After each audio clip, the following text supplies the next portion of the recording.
వారిని వేదిక కావడానికి వచ్చింది. అలాగే ఆనంద చాలా అమృతమైన భోజనం ఇప్పుడు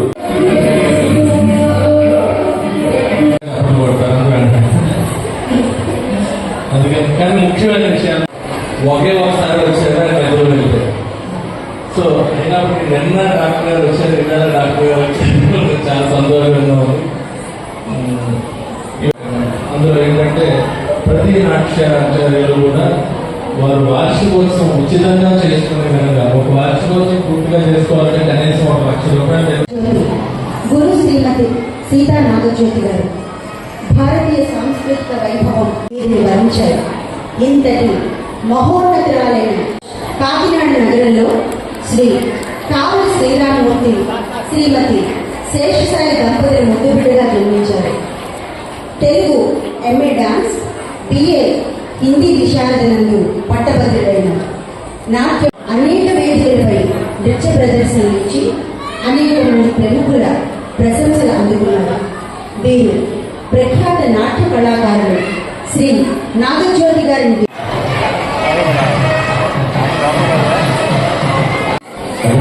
ప్రత్యేకంగా రూపొందించిందని చెప్పి అది మా గొప్పతనం మేము అనుకోవట్లేదు. ప్రభుత్వం వారు నిర్దేశించిన సర్టిఫికేట్ కోర్సుకి వెళ్ళాలి అంటే ప్రభుత్వ కాలేజీలో 4 సంవత్సరాల పాటు 11 ఏళ్ల వయసు నుండి 16 ఏళ్ల వయసు వరకు అక్కడ కష్టపడితే 4th ఇయర్ని సర్టిఫికేట్ కోర్సు పంపిస్తారు. మా అలాగే సీనియర్ నాచకుడు వేదేవి గారు,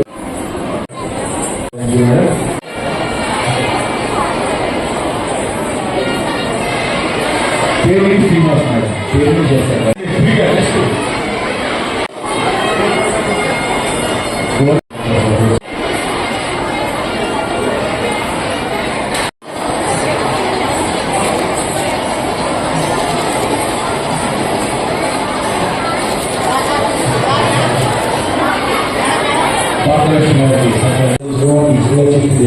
ఏదో అది ప్రదర్శించడమే కాకుండా ఆ ప్రదర్శన వెనకాల ఒక శాస్త్రం ఉంటుంది. ఆ శాస్త్రాన్ని చిన్న వయసు నుండి పిల్లలకి తెలియపరచాలి.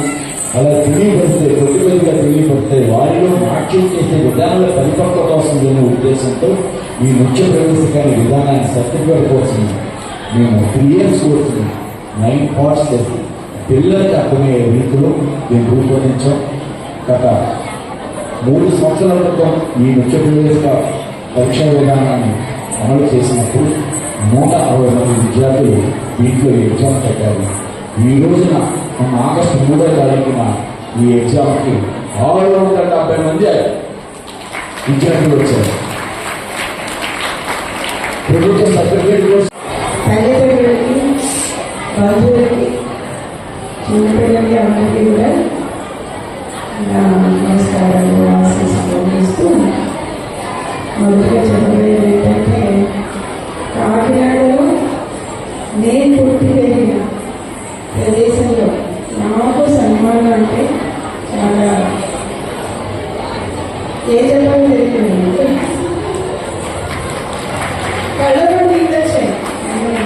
చెప్పగానే ఆ రోజే ఫోన్లో మాట్లాడేది మాట్లాడుతున్నామో నాకే ఏ అవసరం ఏంటో ఎంత సన్మానం అన్నది కళాకారులకు ఎంత గొప్ప ఆర్టిస్ట్ ఏమి ఆసక్తి చేయడం